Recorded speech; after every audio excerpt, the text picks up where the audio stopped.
Hey guys, Dr. DeFeo here with my first installment of Dr. DeFeo's tips and tricks. This time around, we're going to look at quiz and test corrections to hopefully get more points back and also to deepening your learning and engagement with the material, which is ultimately my main goal for this. Keep in mind that, when you're sitting there in front of your textbook or your notes and you're writing corrections to your test, I mean, that's one level of learning, but it doesn't really mean that you've mastered it if you can, write a coherent short summary. I think you can tell from the entry card today on respiration. You guys used to probably know what some of those terms were. At least hopefully some of you guys did. But you may have forgotten it today. So did you really master it or did you not?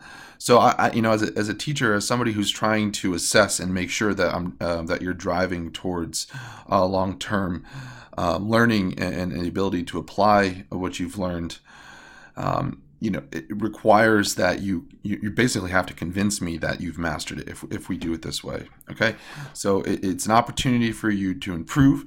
I think it doesn't just end with your test or quiz corrections. If you feel like you've mastered it and you don't like your score, I mean, convince me. So come talk to me. Let's talk about it.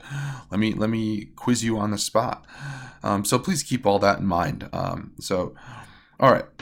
Here's a question. Prior to mitosis and after S phase, each chromosome of a eukaryotic cell consists of a pair of identical structures called what? What do you think this is called? This is going to be my test. This is my question. The answer to the question is B, sister chromatids. Now the question is why? How can you do this? How are you going to explain that? Some might say, hey, Dr. DeFeo, that's just the definition of sister chromatids. Like, what else is there to say? Well, there's always something to say. This is not a concept that is independent of other concepts in biology. It's linked. Remember, there's hierarchy in biology, so there's always something related to it. So how do we go about doing this?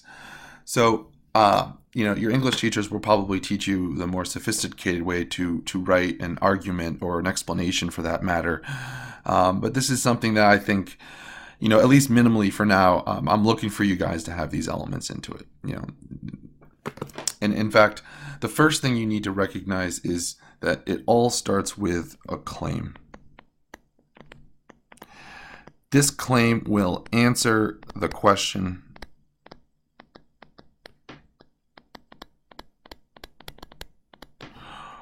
or restates the question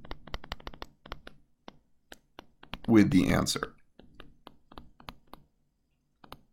Okay, and I'm going to show you what that means in an example. But the first sentence should be a claim. It should not be the answer is B. Now, you might say, hey, Dr. DeFeo, that's a claim.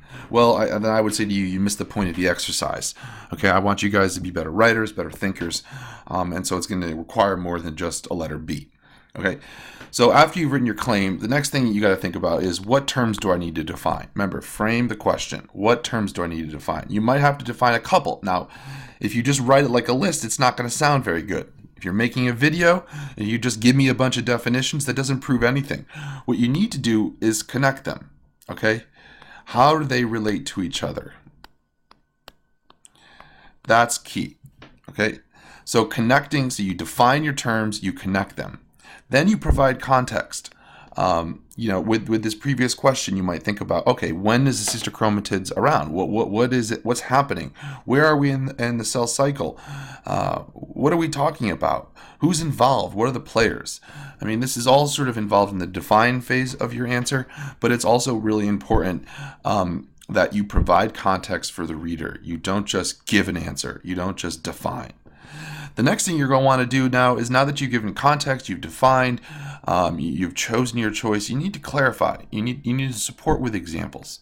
Okay, and I really want you guys to use specific examples, names of proteins. Okay, don't be afraid. You have the book out in front of you. Look for a protein name. Okay, names of process or names of proteins, names of processes. Specific examples in nature that we might discuss. Okay, those are all important to help clarify the context and the connections that you're using to support your claim. The next is, there are other wrong answers. You need to contrast the choices. You don't need to do so much in the way of defining for these, but you should at least provide something to the reader to says, hey, I know that the other choices are not wrong. I didn't just use process of elimination. I'm going to tell you why they're wrong. Okay? And then finally, you need to conclude. You're probably, to a certain degree, you might have different lines of reasoning that kind of are supported with different examples. So you need to kind of tie it all together. So that last concluding sentences needs to synthesize the parts to help the reader make connections. All right. So here's my gold standard. There's many ways to write this. I feel I could probably do it in many different ways, but this is just one that I came up with. What I'd like you to do now is pause it and read it, and then unpause it, and I'll take you through it. Great. I'm assuming that you've paused it and then read it. So the first thing I want you to recognize is the claim. Notice, I'm basically rewriting the question and then the answer. You might say, why would I do that? Well, for one, you guys need work on writing claims, right? This is a claim. You're going to need to support it prior to mitosis and after each. So this is a fact. These sort of test questions are actually trying to explain facts. And so that's what I want you to do for your claim. Then the next phase, you're going to see definitions. I defined mitosis. Okay. I talked about, oh, look at that. I even found a mistake. This should be cell cycle. Talked about the cell cycle. I indicate context directly follows interface. I then define what happens in interface. The cell must grow in size and materials, and the genome must duplicate. Right? That's all defining. Then I say the DNA synthesis. This is also defining in a way and providing context. The duplicated chromosomes after S phase remain attached. That's just a definition of what centromeres do and what happens after the S phase. Right? And then I say this pair of identical genetic structures that enters mitosis are sister chromatids. So in a way, it's kind of like I'm kind of pulling together the different definitions to get me to the point where I can say, if the cell, for instance, this is my example, if the cell has 2 chromosomes, then there will be 2 pair of sister chromatids after the DNA duplicates, so that after mitosis, each of the 2 daughter cells will have the required DNA. So if the parental cell has 2 chromosomes, then the daughter cell has to have 2 chromosomes. And the only way to do that, if you're dividing, is to double it. So this statement is my example. This is my situation where I'm providing some application to the answer. Okay, now look at this, contrasting. Now I'm contrasting. Okay, I'm looking at the other choices. Also notice the connecting word, by contrast. Okay, that helps to transition. Okay, so I talk about why chromatin's not right. I talk about nucleoli. I talk about there is no such thing as sister chromosomes. And now finally, that last step, the synthesis step, notice I'm taking the different strands, the facts that I've established. Mitosis follows the S phase. Important. Sister chromatids are present as the cell enters mitosis. I've told you that. And then I also told you that the other are incorrect. And so the therefore statement, your connection statement, allows the reader to know that you're going to come to a conclusion, and that conclusion is B. Okay? Now, let's see what other students have done in the past. So here's a question from one of your tests. This was a low score, and down below is a high score. Okay, so notice the student said, first of all, choose the wrong answer. That's never good. But at least the student provided something that was right. Right? Cofactors are inorganic or organic ions or compounds that work with an enzyme. So the only issue is this original? I mean, all of it is there in the statement. That's not demonstrating mastery. That's not helping me understand that you even know what inorganic means. Do you know what organic means? What does it mean work with? What are they doing? What are they doing together? Enhancing the rate of the reaction. Well, what does that mean? I have it all up there. You're not telling me anything new. But look at this student, scored high. Now notice, simple, to the point. For what you guys are doing and trying to learn, I think this is a good example for what you can do. What I'm looking for. Okay, I don't necessarily like the claim. I think that the student could have made a better claim here, but regardless, you talk about the necessity of enzymes that require these non-protein helpers called cofactors, which bind, and is giving me examples of ions such as copper. So I know the student knows that it's inorganic.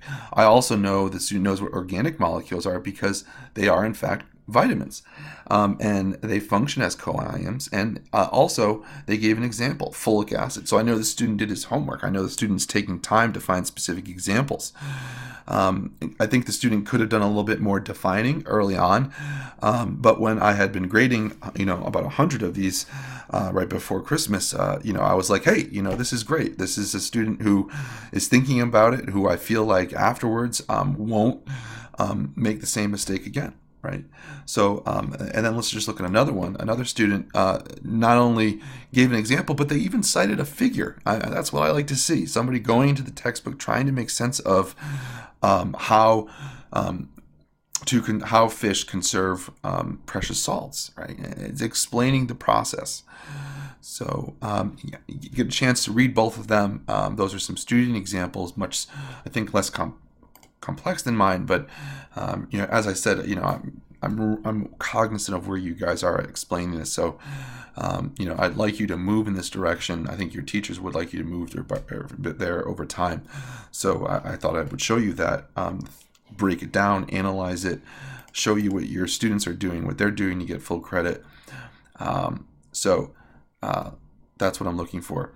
If you do decide, you can do a screencast-o-matic, but in that case, it's a little different format. I'm still looking for all of these elements. Okay, I'm looking for something that seems like a logical explanation, something that is polished, is not just some random thoughts. So if you think sitting down in 5 minutes and knocking it out, I think it's a good start, but I'm going to need to be convinced that you are using the words correctly, that I hear you organizing it. So keep that in mind if you go the video route. But for some of you, I think it's a great thing to do, and I want to encourage it. So I want to see what you do. Impress me with that. I know it's just a quiz grade, but this will help you develop skills so that you can do test corrections, and ultimately why I'm making you guys do this is that so you can write and be able to explain scientific phenomena using this claim, evidence, reasoning, scaffolding. Keep in mind these aren't experiments, but there might be experiments that you read about in the book that you can use. So this is just providing that extra practice that I think would help you engage with the material more, and is why I give you the credit back. So good luck, guys. Let me know if you have any questions, and I hope that was helpful.